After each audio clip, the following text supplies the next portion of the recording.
propiciación, ¿sí? Dios lo exhibió como propiciación, ¿sí? O sea, como sustituto. Mi hermano y mi hermana necesitamos aprender a ver a Cristo como nuestro sustituto. Necesitamos aprender a ver a Cristo, ¿sí? Como dice David Pablo en la carta a los Corintios, Cristo crucificado. No porque alguna ocasión a lo mejor has escuchado, es que eso es demasiado, ¿cómo dice? La palabra masoquista, ¿no? Es mucho dolor, pero no puede haber gozo verdadero si no vemos ahí a Cristo crucificado en lugar de nosotros. Tercer punto. Bueno, antes de pasar a eso, antes de pasar al tercer punto, discúlpenme, antes de pasar al tercer punto. Esto que acabamos de decir tiene que preceder a nuestro concepto del amor de Dios. Tú has escuchado quizá mucho, es que Cristo te ama, Dios te ama, ¿no lo has escuchado? Aún en mensajes cristianos, Dios te ama, Cristo te ama. Tú pregúntate, ¿eso será completamente cierto o en el sentido de que no le faltará algo ahí? No le faltará algo ahí. O sea, si tú entiendes en tu corazón que Cristo murió por ti, que Él recibió la ira por ti, que tú deberías de estar ahí y que la ira de Dios se descargó ahí y no en ti, se descargó en Él y no en ti, entonces sí puedes decir, Dios me ama. Entonces puedes decir, Dios me ama. El amor de Dios por sus hijos tiene que pasar por la cruz. El amor de Dios por su creación es otra cosa. Él sustenta su creación, Él ama aún a los impíos en el sentido de que los sustenta y les provee y les bendice. Sí, pero eso es otra cosa. A los suyos los ama en su Hijo. Es muy profundo y muy tremendo eso.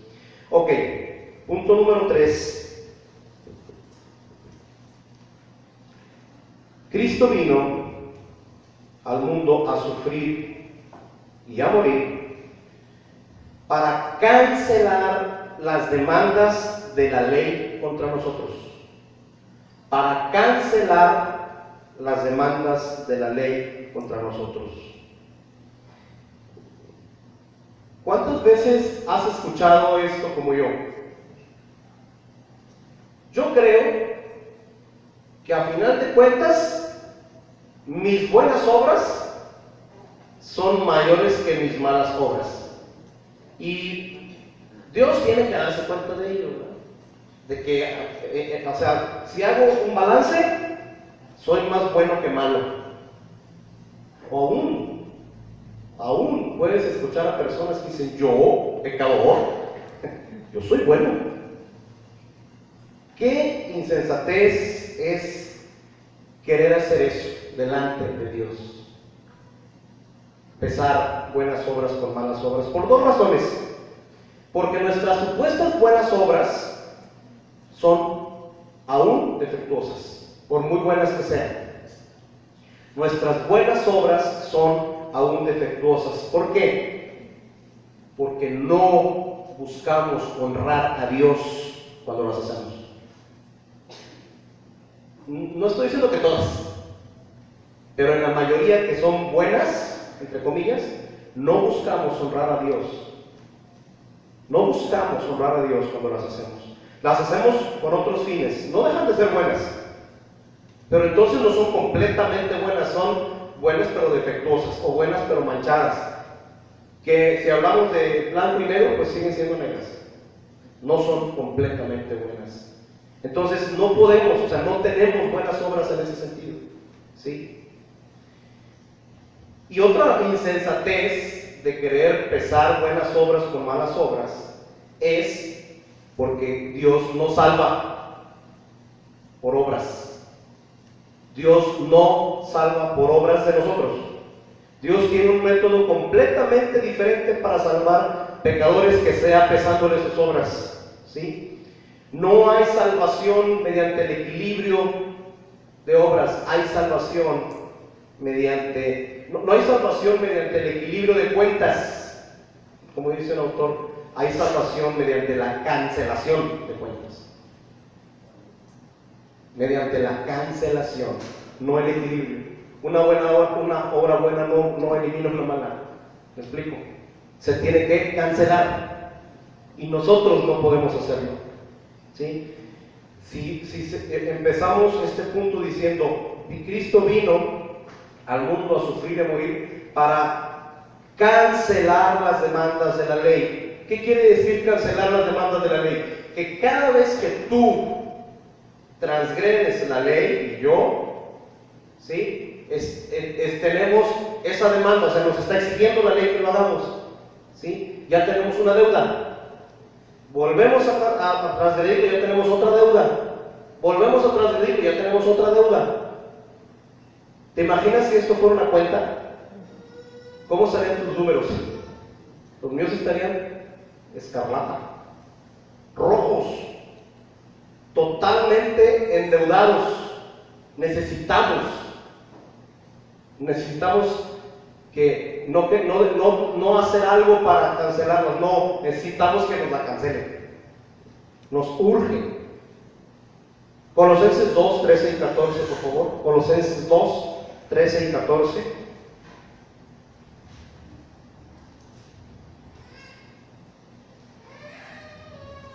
Dice: y cuando estabais muertos en vuestros delitos y en la incircuncisión de vuestra carne, os dio vida juntamente con él, habiéndoos perdonado todos los delitos, habiendo cancelado el documento de deuda que consistía en decretos contra nosotros y que nos era adverso, y lo ha quitado de en medio, clavándolo ¿en qué? Esa cuenta, mi hermano, esa cuenta tuya y mía que tenemos en contra, que teníamos en contra, ¿sí? Fue cancelada. Fue puesta en la cruz y fue cancelada. Con la muerte de Cristo, Cristo canceló esa cuenta. Gloria a Dios. La de los pecados pasados, sí. La de los presentes, sí. La de los futuros, también. Es increíble. Y eso es lo que Dios quiere que tú creas con todo tu corazón. Que no necesitas hacer en ese sentido, o sea, no necesitas hacer nada porque no vas a poder cancelar nunca tu cuenta. Necesitas que alguien la cancele por ti. Y no se trató nada más de decir cuenta cancelada, no, se trató de muerte. La muerte de Cristo fue la que canceló esa cuenta.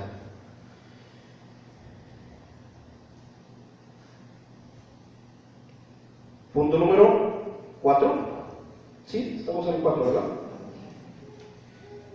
Cristo vino al mundo a sufrir y a morir para el perdón de nuestros pecados. Es algo que está muy ligado con lo anterior.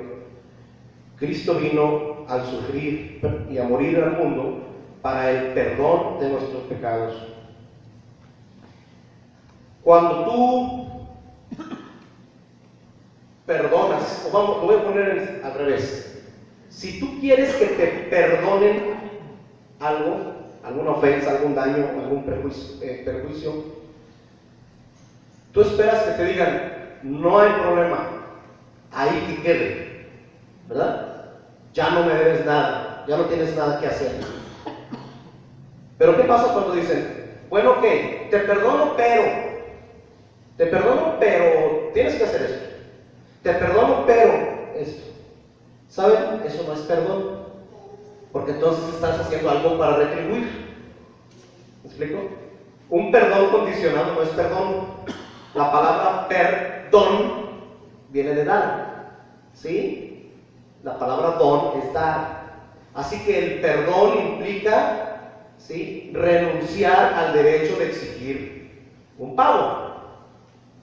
Si tú vas a perdonar algo, es porque estás renunciando al derecho de que se te pague lo que se te debe.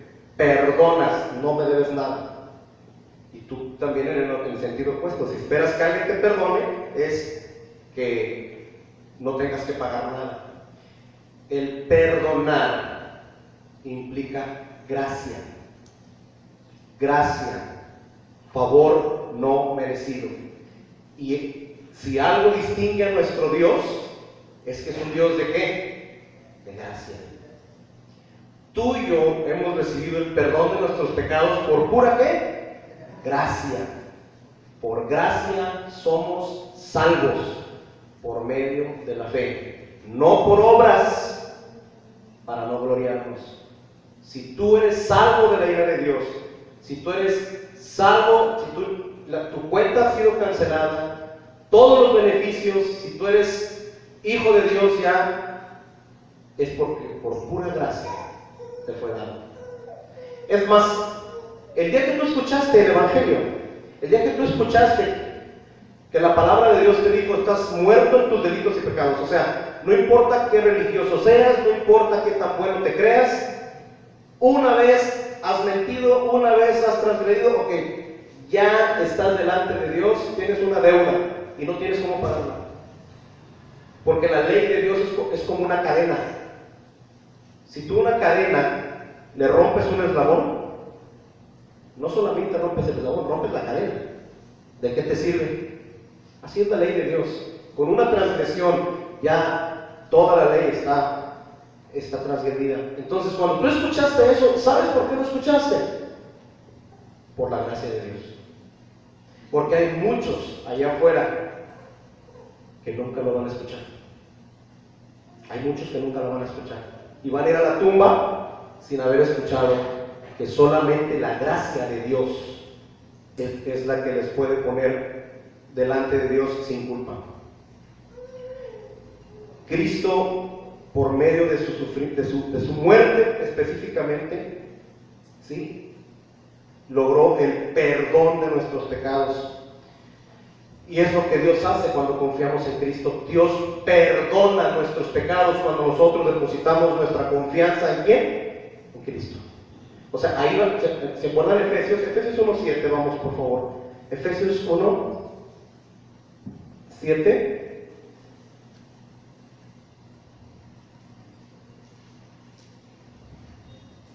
Dice: en Él tenemos redención mediante su sangre, el perdón de nuestros pecados según las riquezas de su gracia. Vamos al capítulo 2. Y Él os dio vida a vosotros que estabais muertos en vuestros delitos y pecados, en los cuales anduvisteis en otro tiempo, según la corriente de este mundo, conforme al príncipe de la potestad del aire, el espíritu que ahora opera en los hijos de desobediencia. Vamos al versículo 5. Aun cuando estábamos muertos en nuestros delitos, nos dio vida juntamente con Cristo. Por gracia habéis sido ¿qué? Salvados. ¿Sí? Por gracia. En Hechos 10:43, no vayan, dice: todos los que creen en Él, todos los que en Él creyeren recibirán perdón de pecados por su nombre. ¿Sí? O sea, Cristo, Dios nos perdona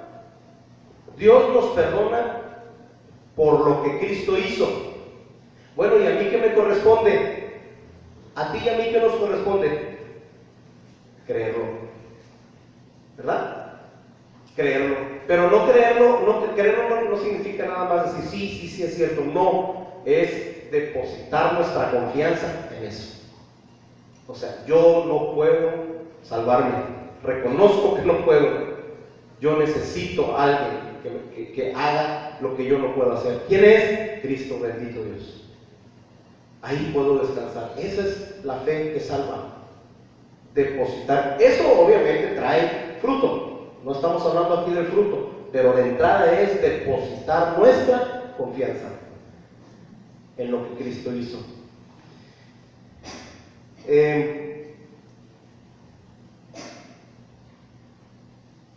Esto trae un problema. Todos sabemos que no basta con perdonar. hablando de Dios como juez, ¿sí? Todo pecado es grave porque es contra Dios, es a Dios a quien ofendemos cuando lo desobedecemos, cuando blasfemamos, cuando le ignoramos. Su justicia, ¿sí?, no le permitiría simplemente liberarnos. O sea, Dios no dice, ok, perdón de pecados, te perdono y ya. No. Nos perdona sobre la base de lo que Cristo hizo. Nos perdona porque su ira ya fue descargada sobre Cristo. ¿Me explico? Lo que quiero hacer énfasis aquí es que el perdón para nosotros es gratis, pero para Cristo le costó la vida. Repito, el perdón para ti y para mí es gratis, pero a Cristo le costó la vida. Necesitamos reflexionar cada vez que pensamos en que Dios nos perdona. Cada vez que pedimos a Dios que nos perdone, acordémonos que la vida de Cristo está de por medio. Estuvo de por medio. Significó la vida del Hijo de Dios.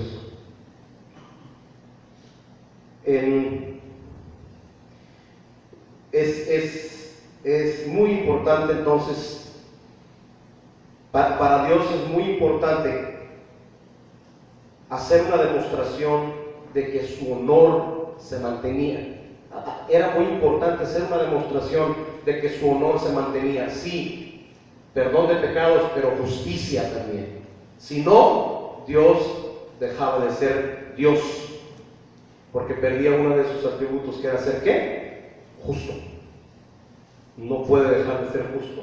Es amoroso, es un Dios de gracia, pero no puede dejar de ser justo.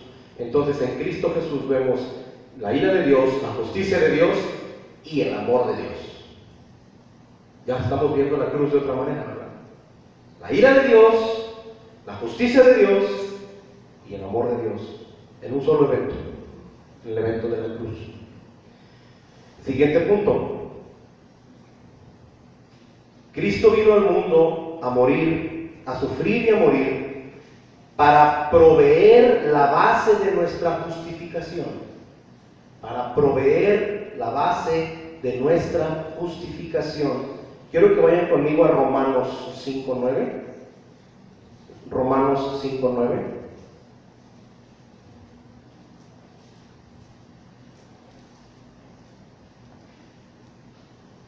Dice la palabra de nuestro Dios: entonces mucho más, habiendo sido ahora justificados por su sangre, seremos salvos de la ira de Dios por medio de él. Hemos sido justificados. ¿Será lo mismo ser justificado que ser perdonado? ¿Será lo mismo ser justificado que ser perdonado? La respuesta es no. Dios nos perdona nuestros pecados sobre la base de la obra de Cristo, pero aparte Dios nos justifica. ¿Qué significa? Ser perdonado entraña que soy culpable y que mi delito no se cuenta. ¿Sí? O sea, no me debes nada. Eso significa ser perdonado. Pero Dios no puede quedarse ahí. ¿Estamos de acuerdo? Dios no puede hacerlo. Dios no puede solamente perdonar, porque entonces no sería un Dios justo. Tú y yo estamos hasta aquí de jueces injustos, ¿verdad? De jueces humanos injustos. Dios es un juez perfecto. Él no puede pasar por alto el delito. Entonces, si tú eres perdonado por Dios, si yo soy perdonado por Dios, ¿sí?, la justicia como quiera se tiene que aplicar. Ser justificado implica ser juzgado y ser hallado inocente, pero tuvo que haber un juicio. Ser justificado significa ser juzgado y ser hallado inocente. La justificación de la que la Biblia nos habla es un acto legal, ¿sí? Es una declaración, ¿sí? Una declaración es un veredicto, ¿sí? No, Dios no hace a una persona justa. Dios declara que una persona es justa. Y eso sucede en el momento de tu conversión. O sea, tú no te vas haciendo cada vez más justo, ¿verdad? Cuando tú te conviertes al Señor, cuando tú depositas tu confianza en Cristo, tú no vas creciendo en justicia. No, tú ya eres justo. Tú ya eres justo. Lo que va pasando en tu vida es un proceso de santificación. ¿Sí? Lo que va aumentando y debe ir aumentando en tu vida es un proceso paulatino de santificación, que en pocas palabras significa que te tienes que parecer más a Cristo. Pero ya eres justo. ¿Cómo es posible que ya eres justo? Porque Dios te justifica.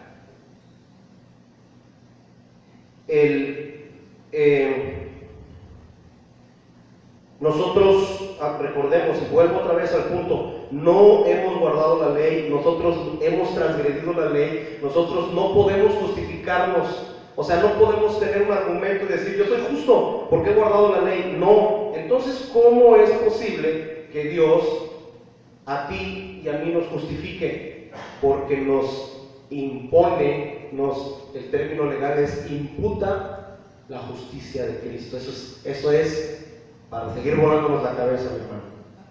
O sea, la justicia de Cristo, ¿qué quiere decir? Que Cristo cumplió perfectamente toda justicia. Por eso le decía que la obra de Cristo no es nada más su muerte, fue su vida de obediencia. Él obedeció de manera perfecta a su Padre, perfecta en todo, era su pasión.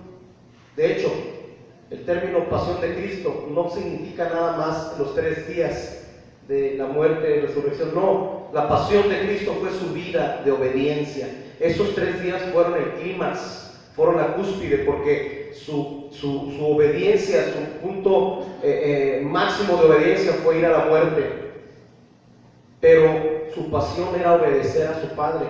Él no pecó en nada, Él obedeció 100%. ¿Sabes una cosa, mi hermano, mi amigo? Cuando tú y yo depositamos nuestra confianza en Cristo, esa justicia nos la pone a nosotros. A nosotros nos ve con la justicia de Cristo. Y a Cristo en la cruz lo vio con nuestros pecados. Glorioso intercambio, acabamos de cantar. Glorioso intercambio. Al que no conoció pecado, por nosotros lo hizo pecado, para que nosotros fuéramos hechos, ¿qué? Justicia de Dios en él. No solamente somos perdonados, somos justificados. Hubo un juicio y nos declaró inocentes. No somos inocentes, nos declaró inocentes. ¿Pero por qué? Porque Cristo es inocente y su inocencia te es imputada a ti. Glorioso intercambio. Por eso cantamos aleluya, gloria sea a Cristo. Porque esto, hasta que tú te enteras, te das cuenta que fue glorioso. ¿Cómo es posible? ¿Cómo es posible? O sea, ¿cómo se le pudo haber ocurrido a Dios? No preguntes cómo, pero bendito Dios que se le ocurrió. Esas son cosas que en este mundo no lo vamos a saber. Lo vamos a ver de aquel lado de la eternidad, en su presencia. Acuérdense que conocer a Dios, que la eternidad con Dios es conocer a Dios eternamente. Nos pasaremos la eternidad conociéndolo. Es infinito, no terminaremos de conocerlo, así que no quieras contestar todas esas preguntas ahorita, ¿verdad? Pero fue un perfecto plan de Él.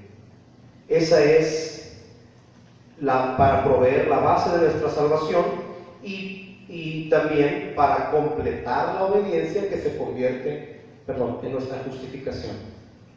Ahí quise, por razones de tiempo, mencionar 2 puntos a la vez. Si están tomando nota, el primero era para proveer la base de nuestra justificación y el segundo era para completar la obediencia que se convierte en nuestra justificación. Para completar la obediencia. ¿Se acuerdan? Este pasaje es precioso. Quiero que lo leamos.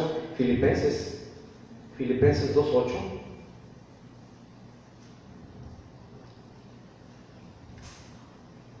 bueno, desde el 5, Filipenses 2:5, es un himno, este es un himno exaltando, válgame la expresión, la humillación de Cristo.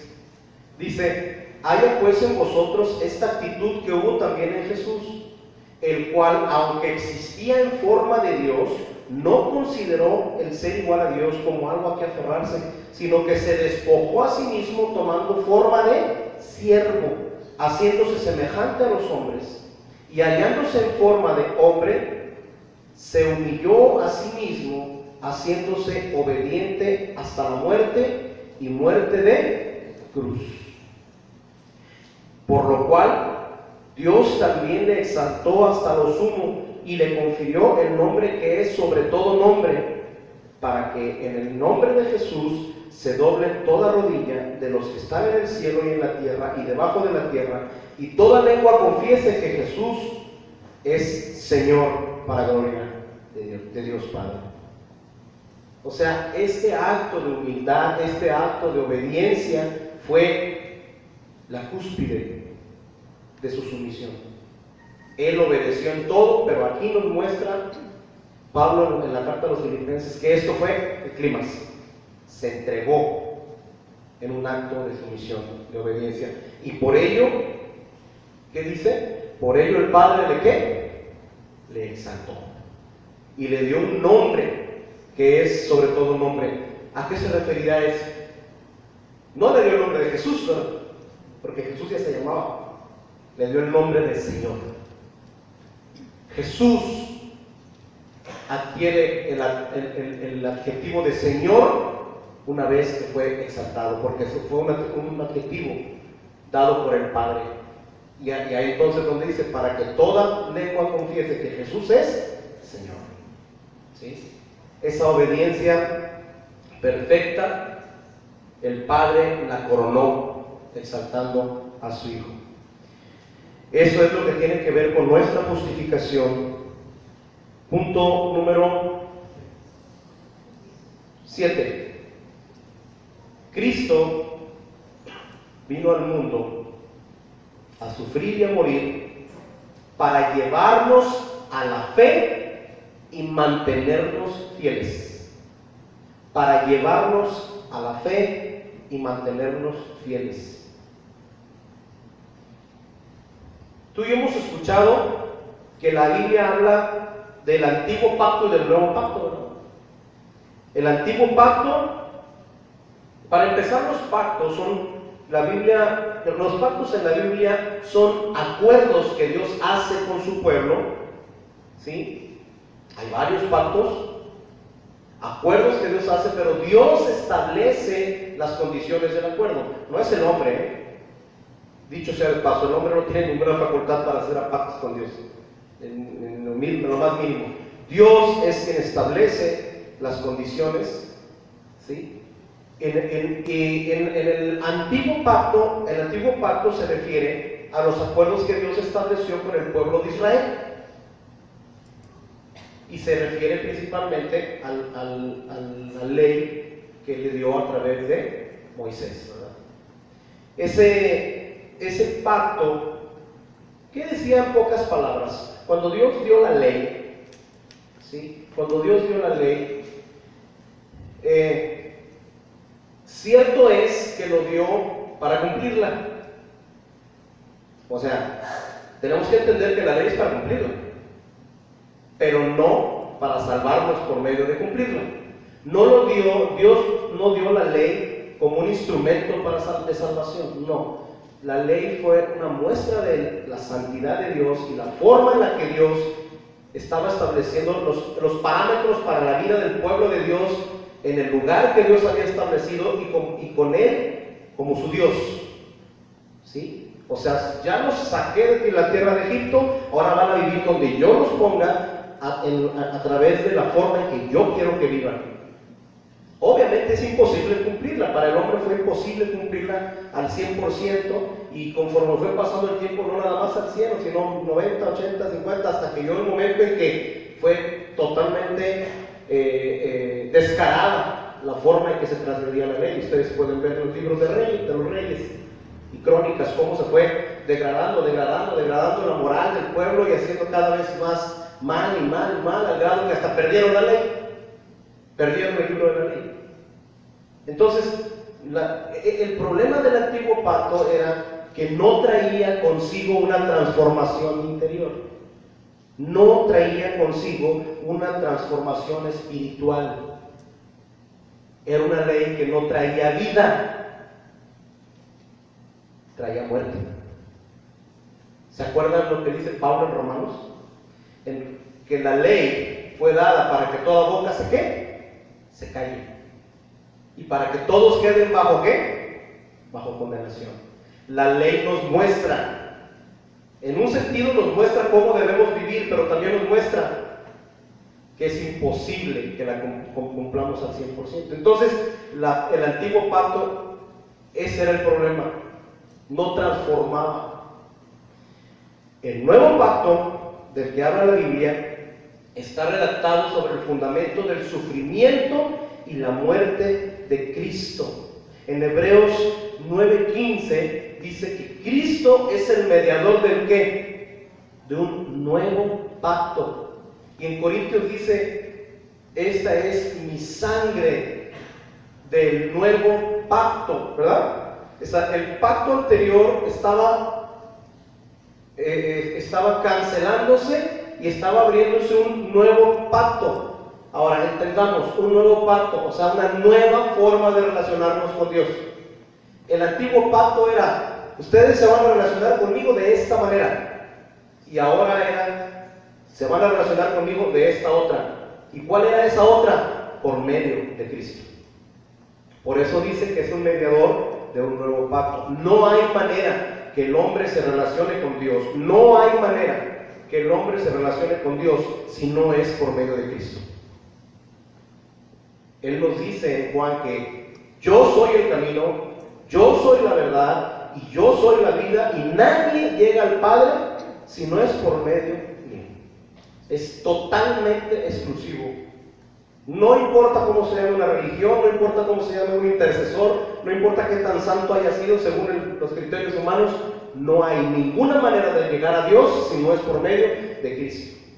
Porque Él estableció una nueva forma, un nuevo pacto.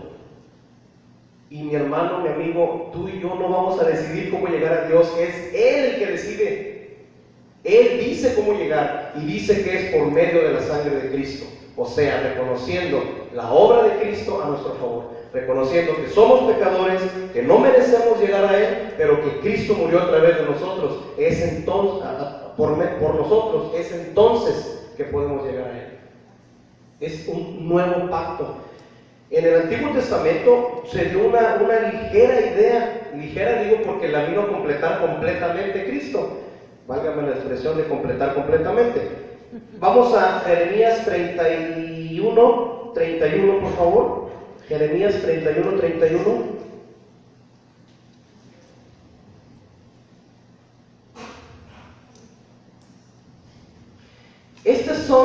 Estas palabras nos dan la idea del nuevo pacto. Dice: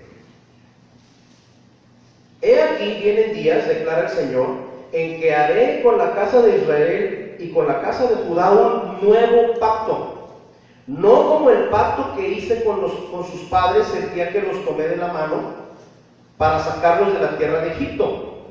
Mi pacto que ellos rompieron, aunque fui un esposo para ellos, declara el Señor. Porque este es el pacto que haré con la casa de Israel después de aquellos días, declara el Señor. Este es el nuevo pacto. Estas son características del nuevo pacto. Pondré mi ley dentro de ellos y sobre sus corazones la escribiré. Y yo seré su Dios y ellos serán mi pueblo. Y no tendrán que enseñar más cada uno a su prójimo y cada cual a su hermano, diciendo: conoce al Señor, porque todos me conocerán, desde el más pequeño